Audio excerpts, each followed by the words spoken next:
La Suzuki Alto est de retour, la micro-citadine s'était en effet absentée du catalogue fin 2006. Ce 7e opus qui marque le 30e anniversaire du modèle fait base commune avec la Nissan Pixo.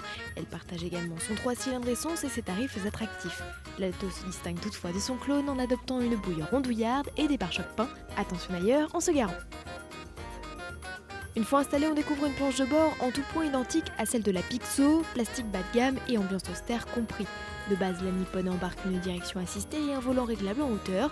Pour 1000 € de plus, on profite d'airbags latéraux, de vitres électriques et d'un autoradio CDMP3. La clim reste une option à 890 €. Au chapitre motorisation, Suzuki et Nissan ont limité les frais. Pour animer leur citadine, ils ont opté pour un 3 cylindres essence de 68 chevaux. Ce bloc fait des merveilles en ville, est plutôt discret et sa consommation reste limitée. Le comportement de l'Alto se révèle par ailleurs plutôt rassurant, même grief cependant que sur la Nissan, les 3 premiers rapports sont longs et les suspensions fermes. Si l'on dispose de 5 portes, l'espace arrière est restreint, la banquette ne peut accueillir que 2 personnes, configuration 4 places oblige. Les épaules sont à l'étroit, tout comme les genoux. Voiture discount par excellence, les dépenses ont été réduites au maximum, les vitres coulissantes ont donc été troquées pour des entrebâillantes.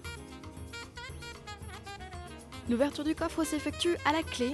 Notre version supérieure profite également d'une tirette dans l'habitacle. Une fois le haillon ouvert, on découvre un volume de coffre tout juste capable de recevoir une valise. La modularité est elle restreinte, l'Alto n'a pas de banquette fractionnable. Bon point toutefois, sous le plancher du coffre, à la finition plus que moyenne, on dispose d'une roue galette. A l'image de sa jumelle, l'Alto s'affiche à des tarifs planchers, comptez 7 990 € pour la version de base et 1000 € supplémentaires pour la plus luxueuse des finitions. Cerise sur l'auto, la mini citadine surfe sur la vague verte avec seulement 103 grammes d'émissions de CO2 par kilomètre, de quoi bénéficier d'un bonus écologique de 700 €.